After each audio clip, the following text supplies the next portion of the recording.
नमस्कार। आज हम एक बहुत पावरफुल आइडिया पर बात करने वाले हैं। बात सिर्फ पैसा कमाने की नहीं है, बल्कि अपने पैसे से ही और पैसा बनाने की है, उसे अपने लिए काम पर लगाने की है।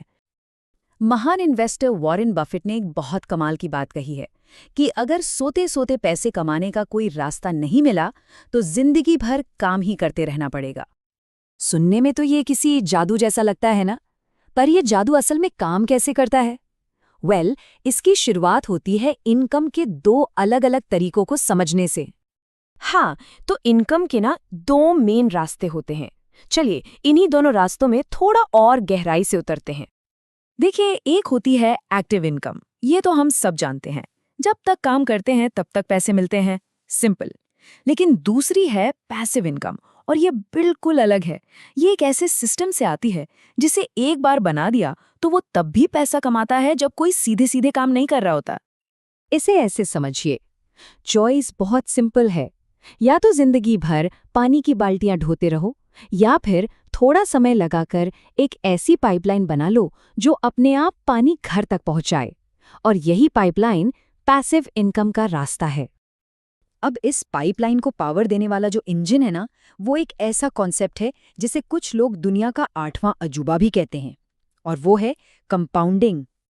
इसका सीधा सा मतलब है कि आपके इन्वेस्टमेंट पर जो कमाई हुई, उस कमाई पर भी आपको कमाई होती है। ये बिल्कुल वैसा ही है जैसे एक बीज बोया, उससे पेड़ बना, और फिर उस पेड़ ने और भी बीज दिए। कमाल है ना? और इस जादू के लिए जो सबसे जरूरी चीज है, वो है समय।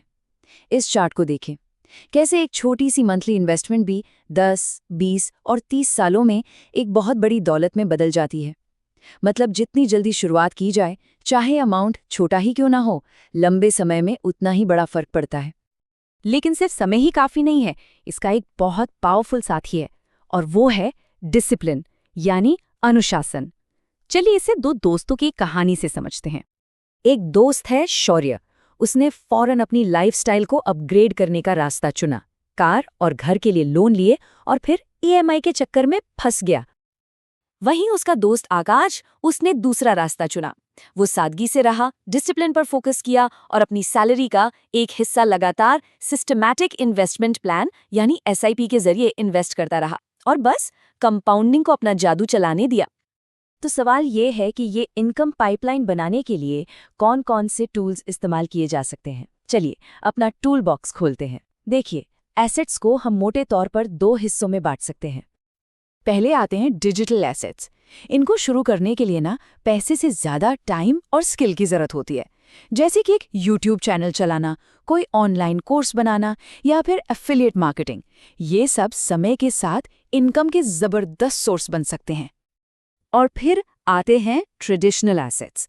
इनमें हो सकता है कि पैसा थोड़ा ज़्यादा लगे, लेकिन ये पहले से आजमाए हुए रास्ते हैं, जैसे कि रियल एस्टेट में पैसा लगाना, चाहे सीधे या आरआईटीज के जरिए, या फिर इंडेक्स फंड्स और बॉन्ड्स में सिस्टमैटिक तरीके से इन्वेस्ट करना। ये सब साबित हुए तरीके हैं। तो ठीक है, टूल्स के बारे में तो जान लिया, लेकिन असल में शुरुआत कैसे की जाए, इसके लिए एक बहुत ही सिंपल सा ब्लूप्रिंट देखते हैं। सबसे पहला काम है कैपिटल बनाना, मतलब इन्वेस्ट करने के लिए पैसा जोड़ना। और इसका एक सीधा साधा फॉर्मूला है 50-30-20 रूल।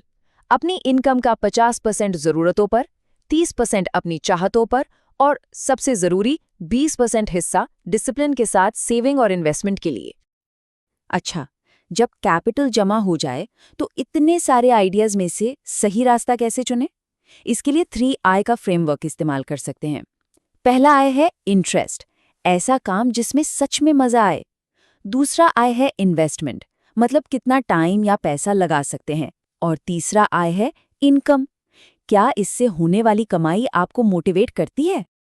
तो हमने टूल्स, स्ट्रेटजीज और ब्लूप्रिंट्स इन सब पर बात कर ली, लेकिन इन सब की जो बुनियाद है, जो नींव है, वो एक ऐसी चीज है जिसे पैसे से नहीं खरीदा जा सकता।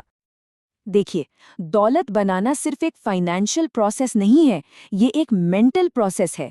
सोच में बदलाव लाना पड़ता है, कमी की सोच से निकलकर बहुतायत की सोच तक, सिर्फ खर्च करने की आदत से इन्वेस्ट करने की आदत तक। ये बदलाव पहले आना जरूरी है। तो सबसे जरूरी बात यह है कि किसी की भी सबसे बड़ी संपत्ति कोई स्टॉक, प्रॉपर्टी या बिजनेस नहीं है। सबसे बड़ा एसेट तो दिमाग है। वो माइंडसेट है जो समय, अनुशासन और धैर्य को अपने फायदे के लिए इस्तेमाल करना जानता है। तो आखिर में बस एक ही सवाल बचता है। जब रास्ता पता चल गया है तो सवाल कैसे करेगा नहीं रहा, बल्कि कब करेगा है। तो आज दौलत का वो कौन सा बीज बोया जाएगा